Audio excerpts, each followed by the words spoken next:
Greetings, everyone. As we get ready to examine student data and set our teacher level SLOs for the school year, you may also know that the Teachscape platform is currently not functioning at a place where we want everybody to go in and start to enter their data. So with that said, we are going to move this year to capturing SLOs via a Google Doc. You will see here up on the screen an example of that Google Doc. I encourage you all to make a copy by clicking on the link that's attached in the email and renaming the Google Doc and then sharing it with your supervisor who's also your evaluator. As you can see here, the Google Doc in its current form contains all of the prompts that you are familiar with based on previous year's SLOs. So the format is exactly the same.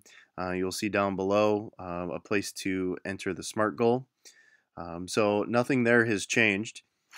And we will use this Google Doc for this school year to capture the writing of our SLOs. Many of you might be asking right off the bat, will we have to transfer this information on this Google form into Teachscape once it's up and running? And the very simple answer to that question is no. In fact, I would recommend that we not do that this year. There's no reason to duplicate our efforts in our work. And I would only ask that SLOs be included as an artifact in the SLO evidence tab in Teachscape once it's up and running.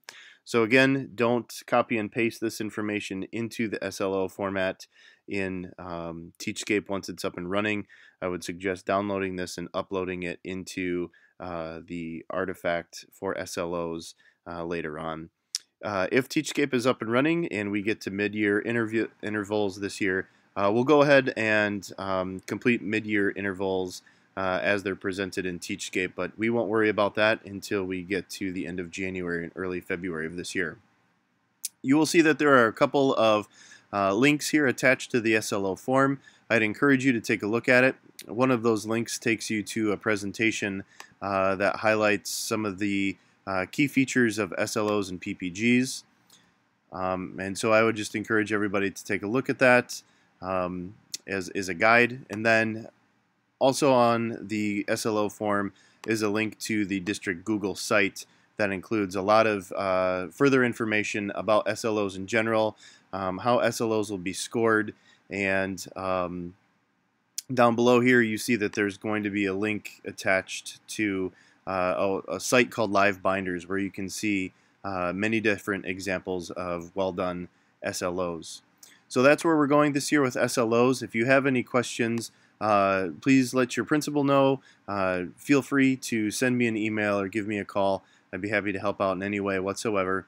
So just want to give everybody a quick update on where we're going with SLOs and wrap that up. Now, in terms of PPGs, we're going to wait for PPGs for the time being.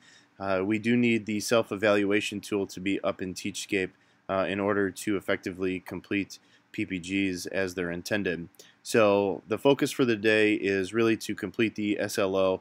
If you're a teacher that's completed a self-evaluation and you're in a supporting year and you feel like you have the information that you need to successfully complete a PPG, after you complete your SLO, feel free to start into that. If you are in your summary year and or you're new teacher to the district and you have not yet completed the self-evaluation, it's okay right now to go ahead and wait. And once Teachscape is up and running, then we will have further announcements out about that process of completing the self-assessment and completing the PPG process. Thanks for your time. I really appreciate it. And again, feel free to send me an email and let me know if you have any questions. Take care and have a great day.